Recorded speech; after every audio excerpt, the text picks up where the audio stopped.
നമസ്കാരം. മലയാളി വാർത്തയിലേക്ക് സ്വാഗതം. മുഖ്യമന്ത്രി പിണറായി വിജയന്റെ മകൾ വീണ വിജയൻ ഉൾപ്പെട്ട മാസപ്പടി വിവാദത്തിലെ എക്സാലോജിക് സൊല്യൂഷൻ കമ്പനിയുമായി ബന്ധമില്ല എന്ന് തുറന്നടിച്ച് ദുബായിലെ കമ്പനി രംഗത്ത് വന്നിരിക്കുകയാണ്. എക്സാലോജിക് കൺസൾട്ടിംഗ് കമ്പനിയാണ് ഇത്തരത്തിലൊരു വിശദീകരണവുമായി വന്നിരിക്കുന്നത്. SNC Lavalin PricewaterhouseCoopers കമ്പനിയുമായും ഇതുവരെ ബിസിനസ് ഇല്ലെന്ന് കമ്പനി അധികൃതർ തുറന്നടിച്ചു. പേറോളിലോ മറ്റേതെങ്കിലും സ്ഥാനത്തോ വീണ വിജയൻ, സുനീഷ് എന്നീ രണ്ടുപേരില്ല എന്നും ഇന്ത്യയിൽ ബിസിനസ് ഉള്ളത് ബംഗളൂരിലാണെന്നും കമ്പനി വിശദമാക്കിയിരിക്കുകയാണ്. ഷോൺ ജോർജിന്റെ ആരോപണം വിവാദമായിരുന്നു. ഇതോടെയാണ് കമ്പനി അധികൃതർ വിശദീകരണം നൽകി രംഗത്ത് വന്നിരിക്കുന്നത്.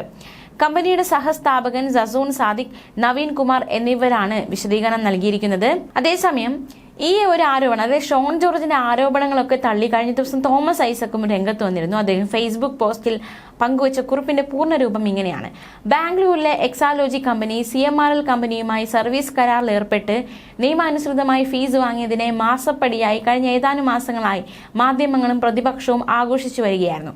മാത്യു കുഴൽനാടൻ അത് കോടതിയിൽ കൊണ്ടുപോയി തിരിച്ചടി നേടിയ ശേഷം പ്രതിപക്ഷം വലിയ ഇച്ഛാഭംഗത്തിലായിരുന്നു. അങ്ങനെ ഇരിക്കുമ്പോഴാണ് BJPയുടെ ഷോൺ ജോർജ് പുതിയൊരു ആക്ഷേപവുമായിട്ട് വരുന്നത്.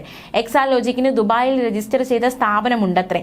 അതിലേക്ക് കേരള സർക്കാരുമായി ബന്ധമുള്ള പ്രൈസ് വാട്ടർ ഹൗസ് കൂപ്പേഴ്സിൽ എസൻസി ലാവ്ലിനും 2016-2019 കാലത്ത് പലതവണ പണം നിക്ഷേപിച്ചിട്ടുണ്ടത്രേ. ഈ കമ്പനി CMRL എക്സാലോജിക് ഇടപാടിൽ കേന്ദ്ര സർക്കാരിന്റെ നിരീക്ഷണത്തിലായിരുന്നത്രേ. ഷോൺ EDക്കും തെളിവുകൾ കൊടുത്തിട്ടുണ്ട്. അന്വേഷണം ആവശ്യപ്പെട്ട് കോടതിയിലും അപേക്ഷ സമർപ്പിച്ചിട്ടുണ്ട്. ഇന്ന് എല്ലാ പത്രങ്ങളും വളരെ പ്രാധാന്യത്തോടെ വാർത്തയും നൽകിയിട്ടുണ്ട്. മലയാള മാധ്യമ പ്രവർത്തനത്തിന്റെ നിലവാരത്തിലേക്ക് വിരൽ ചൂണ്ടുന്നതാണ് ഈ സംഭവം. ഒരാൾക്ക് പോലും ഗൂഗിൾ ചെയ്ത് ദുബായിലെ എക്സാലോജി കമ്പനിയുടെ വെബ്സൈറ്റ് പരിശോധിച്ചിരുന്നെങ്കിൽ അവർ ഒന്ന് കാണുമായിരുന്നു. വീണയുടെ കമ്പനിയുടെ പേര് എക്സാലോജിക് സൊല്യൂഷൻസ് എന്നാണ്. ദുബായ് കമ്പനിയുടെ പേര് എക്സാലോജിക് കൺസൾട്ടിംഗ് എന്നാണ്. ദുബായ് കമ്പനിക്ക് വിശദീകരണം ആവശ്യപ്പെട്ട് ഒരു മെയിൽ അയച്ചിരുന്നെങ്കിൽ അവർ ഇപ്പോൾ വൈബ് സെറ്റിൽ ഇട്ടിരിക്കുന്ന വിശദീകരണം മാധ്യമപ്രവർത്തകർക്ക് അയച്ചു കൊടുക്കുമായിരുന്നു. ദുബായ് കമ്പനിക്ക് 5 കോർപ്പറേറ്റ് ഓഫീസുകളാണുള്ളത്. 3 UAEയിലും 1 ലണ്ടനിലും മറ്റൊന്ന് ബാംഗ്ലൂരുമാണ്. ബാംഗ്ലൂരിലെ കമ്പനിയിലെ പേര് Exalogic systems and services private limited എന്നാണ്. എന്ന് മാത്രമല്ല, ഇവയല്ലാതെ മറ്റൊരു സ്ഥാപനവുമായി തങ്ങൾക്ക് ബന്ധമില്ലെന്നും ഷോൺ പറയുന്ന മലയാളികളായ ഉടമസ്ഥർക്ക് ഒരു രാഷ്ട്രീയ ബന്ധവുമില്ലെന്നും അവർ വ്യക്തമാക്കുന്നു. ഈ കള്ളക്കഥ ആര് മെനഞ്ഞതാണ്? മറ്റു പത്രങ്ങളെല്ലാം ഇന്നാണ് വാർത്ത.